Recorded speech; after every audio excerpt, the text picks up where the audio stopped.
कौन हुए ना जलकणा गुड़िक जिते जमाटा बांधे आज्ञा मेघ सृष्टि हुए आज्ञा मेघ को मेघ बाढ़ हुए आज्ञा कौन हुए ना वर्षा हुए तब संगे संगे वज्रपात हुए वज्रपात जेते बेले हुआ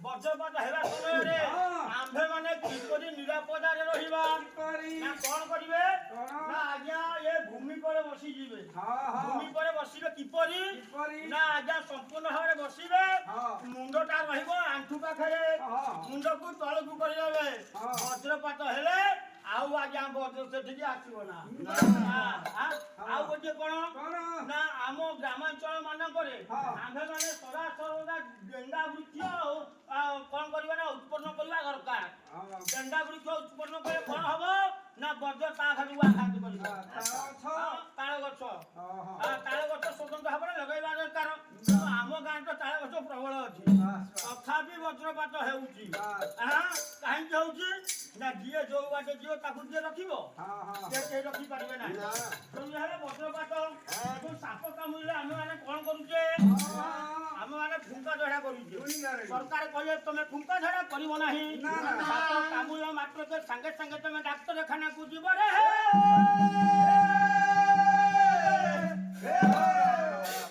डाक्तरखाना को कोउ गाड़ी रे जीवो सरकारंकर विभिन्न व्यवस्था अछि कौन 108 କଥା कहूनी आमे गोटे मोटा मोटा भाबरे कहबा तमे डाक्तरखाना मेन होती अंगनवाड़ी को सहित जोगाजोग करिवे अंगनवाड़ी निश्चित भाबे कोन करिवे निर्देश देबे तमे जो गाड़ी जीवा करे से तुमको कहि देबे अच्छा भागीरथी बाबू वर्तमान तुम या भीतर दी काट কথা को मु कहिबी ठीक কথা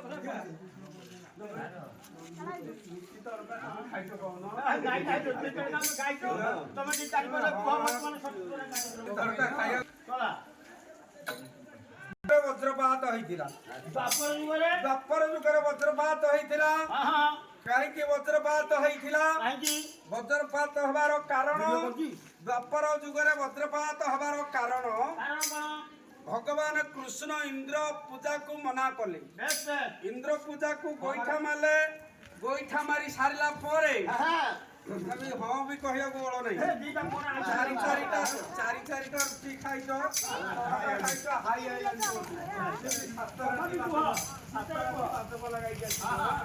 हौ तेणु वज्रपात हबार कारण इंद्र पूजा बंद कले भगवान कृष्ण कहीं बंद कले गोपी गोपाल को मना कले तुम समस्ते गिरी गोवर्धन को पूजा करो इंद्र को पूजा करो नहीं इंद्र लागी जाई कले कोन इंद्र सपता बिना वृष्टि कला बजा घाटे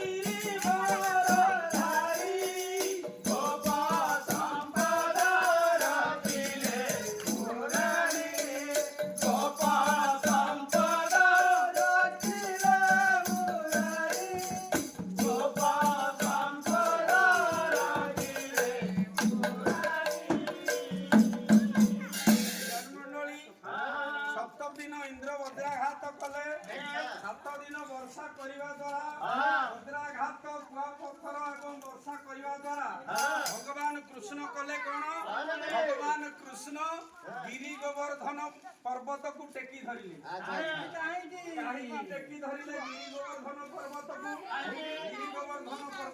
कारण कौन गिरी गोवर्धन कहले गिरी कहले पर्वत गोवर्धन कहले गो कहले गाई वर्धन गोवर्धन कहले घसीबा खत जो जगार वृंदावन रे गाई चरी जाई बारंबार सबुदिन मल त्याग करती ଗୋବର ଗଦାର ଯେଉଁ ପର୍ବତ ସେଇ ଗୋବର ଗୋବଦାର ପର୍ବତର ନାଁ ହେଲା ଗିରି ଗୋବର୍ଦ୍ଧନ। ଗିରି ଗୋବର୍ଦ୍ଧନକୁ କାହିଁକି ଟେକି ଧରିଲେ ନା ଇନ୍ଦ୍ର ହଉଛନ୍ତି ଦଧିଚି ଋଷିଙ୍କର ହାଡରେ ବଜ୍ର ତିଆରି କରିଥିଲେ। ବଜ୍ର ହେଉଛି ଗୋଟିଏ କରେଣ୍ଟ ଜିନିଷ।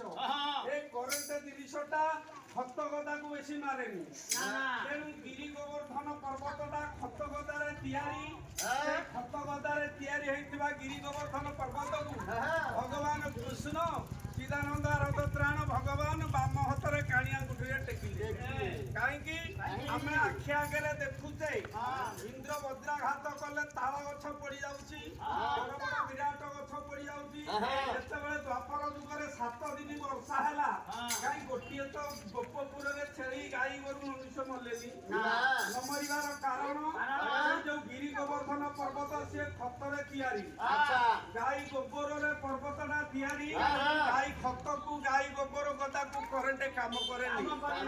ସେଇଥିପାଇଁ ଭଗବାନ କୃଷ୍ଣ ଗିରି ଗୋବର୍ଦ୍ଧନ ପର୍ବତକୁ ଟେକି ଧରିଥିଲେ। ଆପଣମାନେ କଳିଯୁଗରେ ଆମେ ବଜ୍ରାଘାତରୁ ରକ୍ଷା କରିବା ପାଇଁ ଆମେ କରିବା କଣ? ଡେଙ୍ଗା ମୁଣ୍ଡରେ ଠେଙ୍ଗା। ଡେଙ୍ଗା ଗଛ ବା ବଡ ଗଛ ବିରାଟକାୟ ଗଛ ତାଳ ଗଛ ବିପୁଳ ସଂଖ୍ୟାରେ ତାଳ ଗଛକୁ ଉତ୍ପତ୍ତି କଲେ ତାଳ ଗଛ ସେ କରେଣ୍ଟଟା ଟାଣିବ, ଯାହା ଫଳରେ ଆମ୍ଭେମାନେ ରକ୍ଷା ପାଇବା। ଦ୍ୱିତୀୟ କଥା ହେଲା ସାପ କାମୁଡା। ସାପ କାମୁଡାରୁ ରକ୍ଷା ପାଇବା କିପରି? ସାପ କାହିଁକି କାମୁଡେ? ଯେତେବେଳେ ଶ୍ରମିକ ଋଷିଙ୍କ ଗଳାରେ ଦ୍ୱାପର ଯୁଗରେ ଶ୍ରମିକ ଋଷିଙ୍କ ଗଳାରେ ଗୋଟିଏ ମଲା ସାପ ଗୁଡେଇ ଦେଇଥିଲେ। ଗୁଡେଇଥିଲେ କିଏ? ନା ରାଜା ପରୀକ୍ଷିତ। ପରୀକ୍ଷିତ ରାଜାକୁ ଅଭିଶାପ ଥିଲା। ତାଙ୍କୁ ଅଭିଶାପ ଥିଲା 7 ଦିନ ଭିତରେ ତକ୍ଷକ ଦଂଶନ କରିବ। ଏଇ ତକ୍ଷକ ଦଂଶନରୁ ମୁକ୍ତି ପାଇବା ପାଇଁ ସେ କଲେ କଣ? ସେ ପରୀକ୍ଷିତ ରାଜା ଗଙ୍ଗା ନଦୀ କୂଳରେ ଶୁକଦେବଙ୍କ ଠାରୁ ଭାଗବତ ଶ୍ରବଣ କରିବାକୁ ଗଲେ। ଭାଗବତ ଶ୍ରବଣ କଲେ ଏଇ ସର୍ପ କାମୁଡାର ତକ୍ଷକ ଧ୍ୱଂସର ମୁକ୍ତି ପାଇବ ବୋଲି ତାଙ୍କୁ ଋଷି କହିଥିଲେ। ସେଇ 7 ଦିନ ଭାଗବତ ଶ୍ରବଣ କରିବା ନିମନ୍ତେ